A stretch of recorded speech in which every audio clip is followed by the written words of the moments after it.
the world. Welcome back to this episode of Transitioning Humanitarians that Vicky and I have been leading for some time now. And she will be joining us next week. So exciting. And this week, I thought I would talk about how we sabotage ourselves. And oftentimes, of course, without really knowing or without really being conscious of how we're doing it. And one of the ways that we tend to do that is the way that we tell ourselves that no one wants what I have to offer, or no one really wants what I have in terms of experience, in terms of all of my skills and competencies. No one really wants it if I transition to go and apply for jobs, right?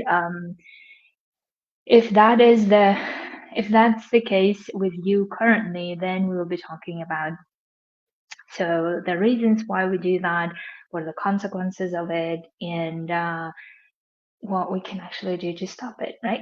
So, and by the way, if you want to work on this further and deeper, then absolutely you should join my group coaching program that is now in the open enrollment. So you should absolutely join, and we will be discussing this further and in details and how to get you out of that mindset if you don't want that anymore. So, the way that I have been seeing this, like this mindset of no one wants what I have to offer, is I think so strong, and some of us as humanitarians, and I feel like I'm like an expert in that because being an adoptive child and growing up feeling like my parents don't want me, my biological parents don't want me, I think that had so much influence in everything else that I did as well. And this mindset of no one wants what I have to offer comes so easily to me.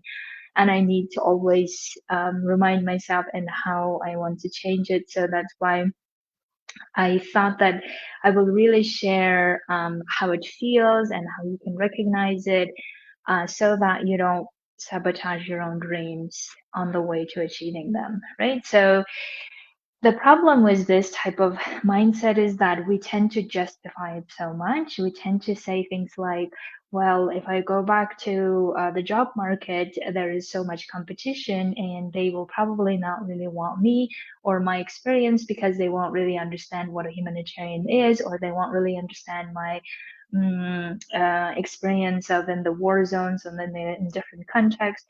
They probably don't want or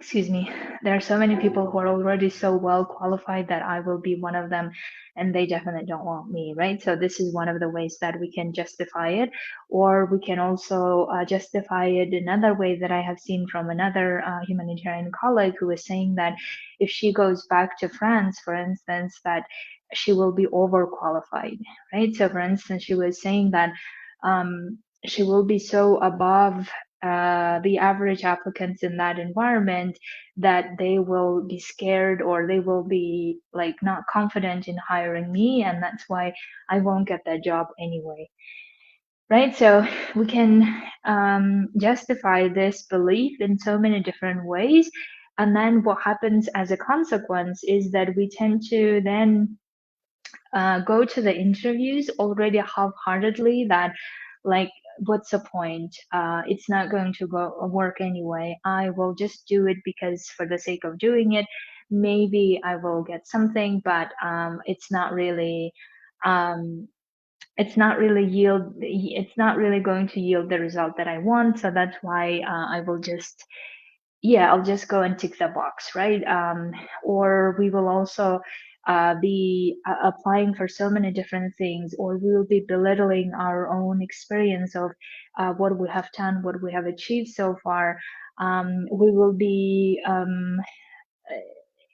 like, I feel like we will be doing everything to prove to ourselves that we're right, and then therefore we will not be getting the job that we want. We will be telling ourselves, well, you see, I knew this, I knew that this would happen, and this is happening, and there's no point in trying.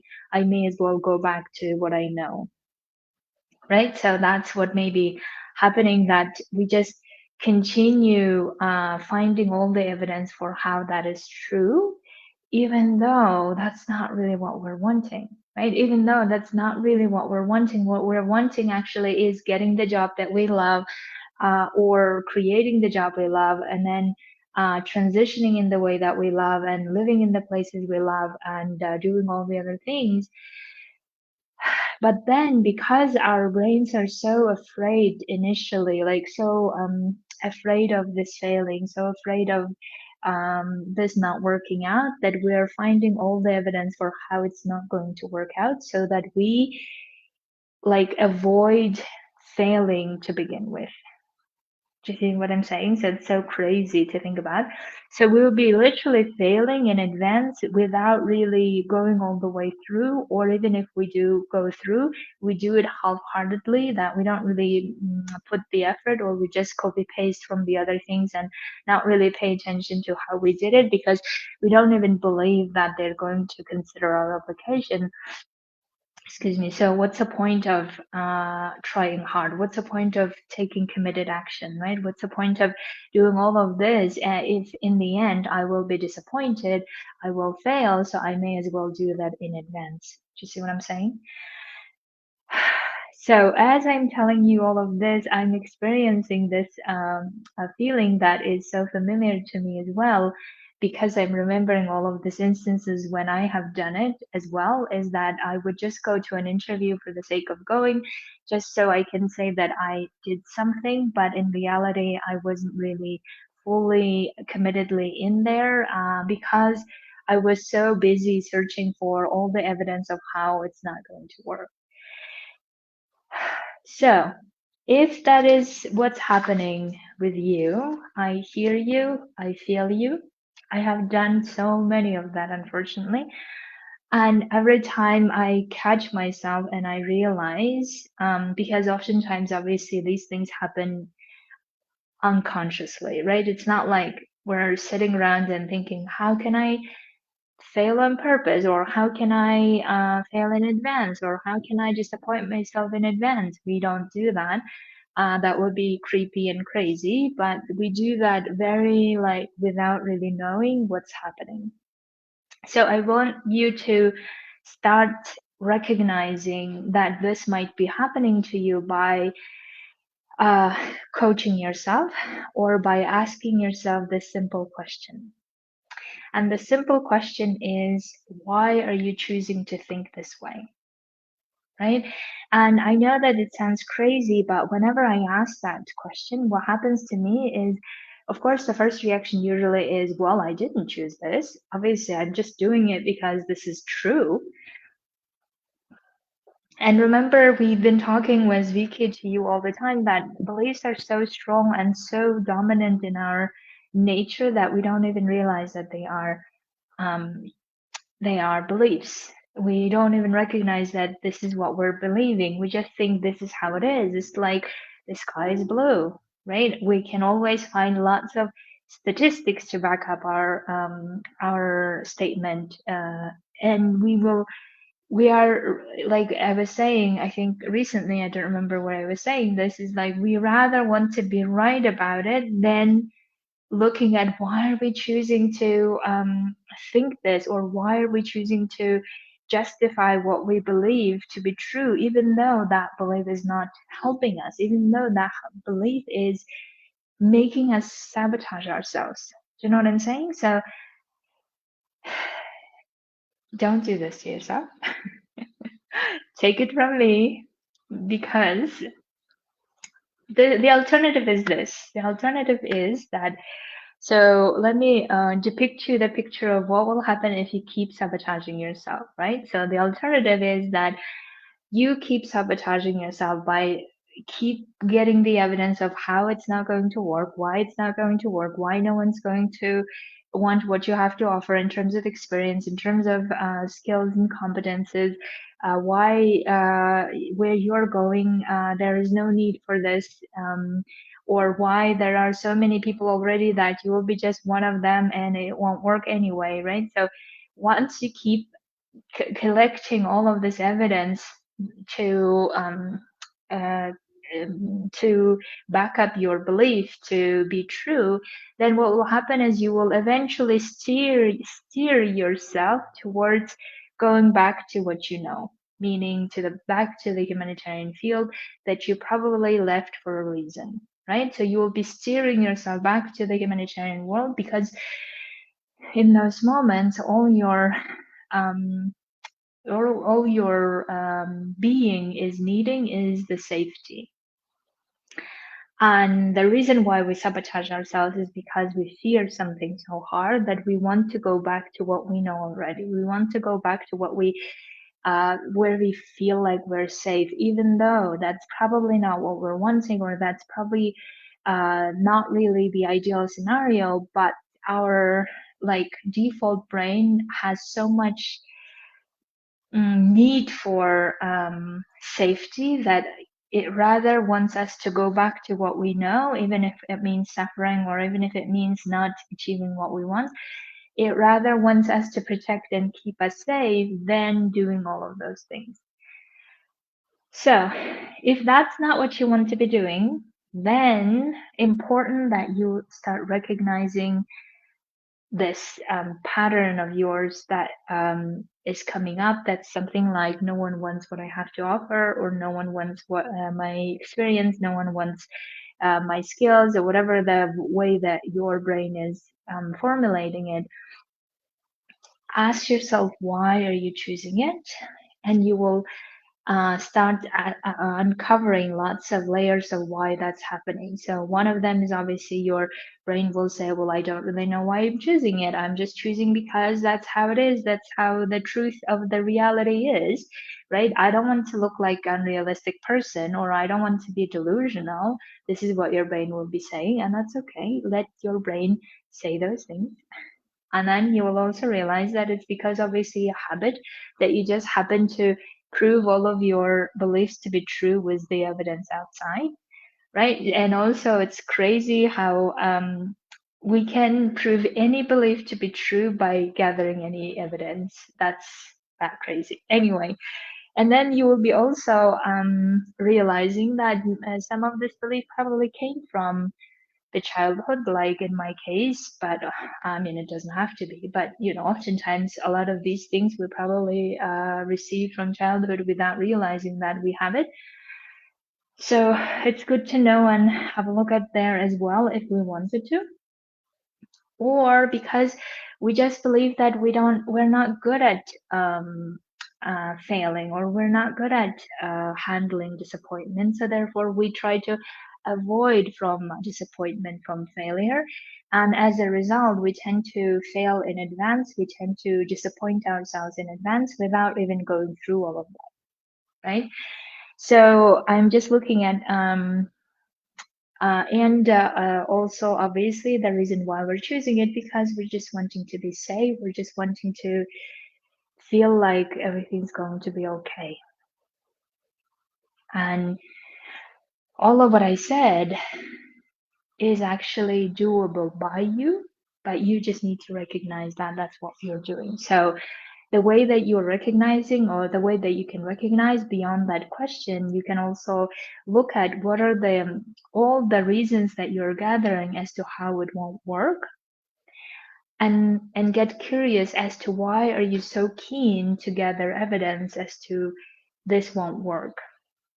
Because whenever I'm so curious and obsessed about proving one thing to be true over the other, I know that I'm trying to put myself in safety, right? I know that in that moment I'm fearing something, and I really need to have all of this evidence to prove that I'm right. Because I feel like my brain, maybe like yours, wants the safety so much that my brain does not want to lose, or does not want to be wrong. So that's why I really start gathering all of this evidence as to why I'm right. Now, in those moments, let's get curious as to what if we're wrong, and it's okay. What if we're wrong about all of these assumptions that we're making? What if we're wrong about all of those statistics, or all of those evidence that we believe as evidence are not true? And What if we are capable and very able to handle that failure and disappointment, even if we have that? Because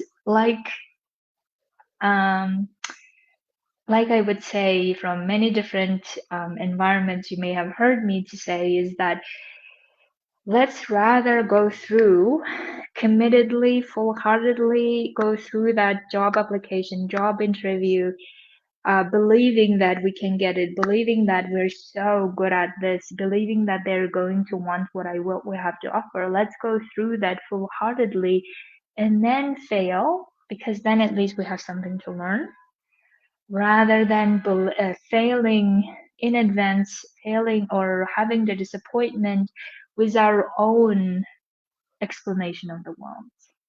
Because we already know our explanation of the world. We already know all of those evidence why it might be true, but if we want to stop sabotaging ourselves, if we want to stop steering ourselves to go to what we know, the environment that we were before, then let's go full-heartedly to applying for that job, to making that application as best as possible, to believing that we're going to get it no matter what, because we have all the competencies necessary, the skills necessary, the abilities and all of these things that they are looking for is necessary to make that job well, or create a new job if you're not really applying, right? So let's believe that we have all the tools necessary to make those things happen, instead of sitting in the belief of no one wants this, or I can't really offer anything, or I'm not good at this, or whatever else that we tend to develop those stories, and then we believe, and then we get so motivated, and then we don't do anything about it. Because we know already what the consequences are if we keep believing that belief, right? If we keep doing those stories, dramatizing how no one wants us or no one wants what we offer, we're not really good at this, and whatever else that we tend to be good at, bad mouthing or criticizing or convincing that all of this is not going to work, we may also sit in that environment. It's just that eventually we get tired of it and we get up and do something about it anyway. So we may as well remove all of that drama, right? Catch ourselves in time to say, why am I gathering all of this evidence of why it's not going to work? How do I know it's not going to work unless I really try and go until the end? What if I will just focus on all the things of how it's going to work and start focusing on them and start doing them? Because at least in that case, I will get some evidence, I will get some information that I can learn from, so that I know how to do things best the next time. Right? So that's all I'm saying. And that's the only way that we can break that self-sabotaging cycle, by creating that safety within to say it's okay that we're wrong, it's okay that things may not work out, but we want to try it out anyway. It's okay that we will have this disappointment, we'll have this failure, because we know how to handle it. And once we get ourselves to that state, then we are open and curious, and start doing all of the things, or start pursuing all of those things of applying for a job or creating a new job for ourselves, and then start working towards it, learning and working towards it, and then find out how the result is. So, my dears, I really hope that you will use this to recognize when you're sabotaging yourself. You also use your wonderful, amazing tools that you have, the skills that you have, the experience that you have to make things work in the way that you want to without compromises, instead of believing your own brain story that all of this won't work, or it won't work in the way that you want to, or that you're delusional, or you need to be realistic, and all of these things, because those stories need to be counter argued by other story that you start showing to yourself that no, it is going to work because I can trust myself. I can experiment. I can test this out. I can go through it and then find out what's the next step. And if you want to work on this and more, so please come and join my lab where I would love for humanitarians to test out all of their theories, test out all of their mindsets so that they can prepare themselves for the transitioning, and they can start doing that out of that trust, out of that inner freedom that they have all the tools necessary to be conquering whatever they want to. Okay, my dears, thank you so much for you to be with me in this 20 something minutes, and I will be seeing you next Thursday at the same time with my dear friend and colleague Vicky Robinka. Thanks. Bye.